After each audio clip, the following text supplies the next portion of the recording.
मेरे साथ आज यहाँ पर आए हुए जम्मू कश्मीर के उपराज्यपाल श्रीमान मनोज सिन्हा जी, भारत सरकार के गृह सचिव श्री गोविंद मोहन जी, आईबी के निर्देशक श्री तपन डेका जी, आपके डीजीपी साहब, उपस्थित सभी वरिष्ठ अधिकारीगण और मेरे प्यारे सीमा प्रहरियों, आज मैं तो यहाँ आया हूँ भारत सरकार और समस्त 140 करोड़ की जनता की ओर से आप जिनका प्रतिनिधित्व करते हैं, इस सभी सीमा प्रहरियों का बहुत बहुत धन्यवाद और सबको बहुत शुभकामनाएं देने के लिए आया।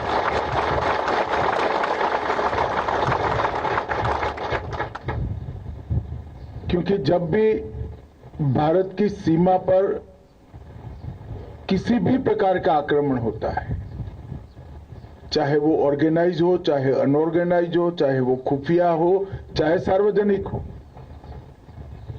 हर प्रकार के आक्रमण को सबसे पहले झेलता है हमारा बीएसएफ का जवान। और उसमें कभी भी सीमा कहां पर लगी है वो नहीं देखा।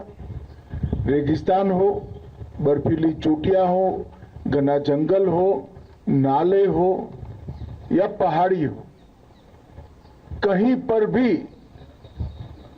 365 दिन 24 घंटा बीएसएफ के जवान उपलब्ध भी होते हैं, सजग भी होते हैं और समर्पित भी होते हैं। और इसी के कारण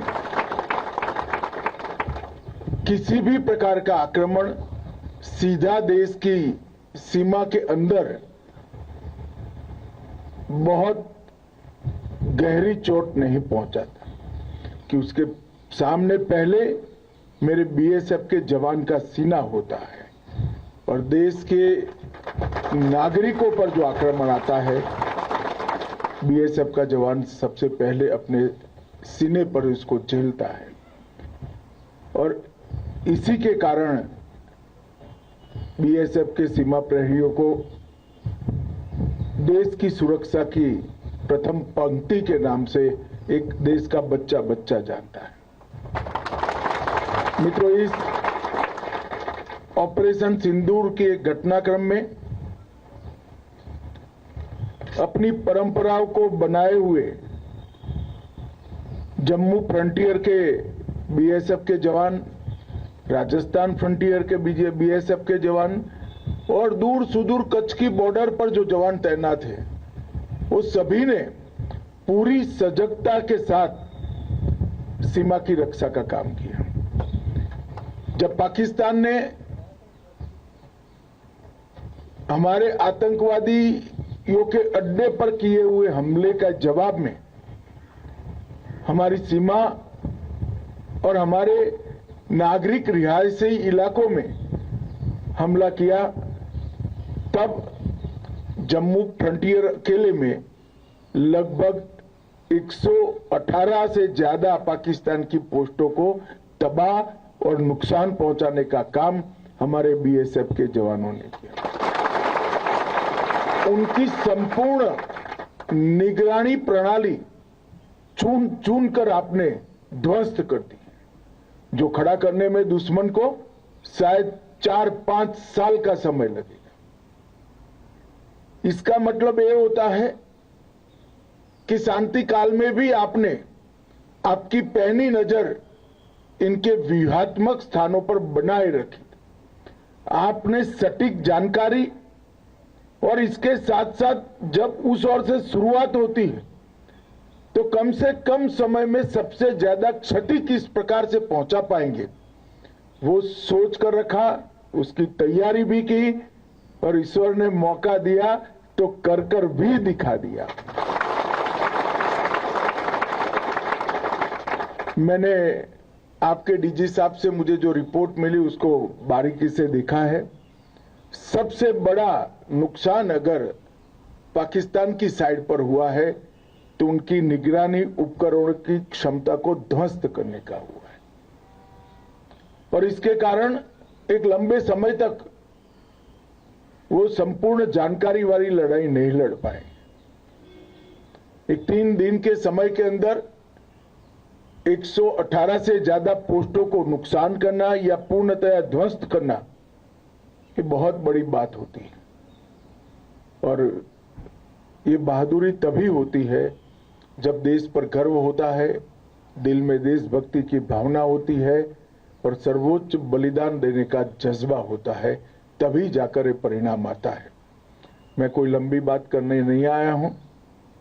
आज पुंछ के रिहायशी इलाकों में जो गुरुद्वारे, मंदिर और नागरिकों का नुकसान हुआ, इनको मिलने आया था। देखिए, चाह होती है तो ईश्वर भी रास्ता निकालते हैं। सुबह मुझे बताया गया कि आज मौसम ठीक नहीं है, मगर मैंने तय किया था कि गाड़ी से जाएंगे, सीमा प्रहरियों को मिलकर ही जाएंगे, और ईश्वर ने ही अनुकूलता कर दी। मौसम भी ठीक है, आपके साथ मिलना भी हो जाएगा, और आपको मैं देश की जनता की ओर से बहुत बहुत आपका आभार भी करना चाहता था, आपको शुभकामनाएं भी देना चाहता था, क्योंकि जनप्रतिनिधि के नाते हम जहां जहां जाते हैं तो निश्चित रूप से आप मानकर चलिए, सेना के साथ बीएसएफ का भी इतना ही जयकारा लगता है जितना सेना के जवानों का लगता है। और ये मेरे लिए, आप सबके लिए, आपके डीजी साहब के लिए एक गर्व की बात है कि बीएसएफ के जवानों का ये शौर्य, पराक्रम, समर्पण और बलिदान बच्चे बच्चे तक पहुंचा है। वो हम सब के लिए गर्व की बात है। फिर से एक बार आप सभी का बहुत बहुत अभिनंदन और बहुत बहुत शुभकामनाएं। नमस्कार। भारत माता की जय। For exclusive and insightful videos, subscribe to our new channel ABP Live Premium.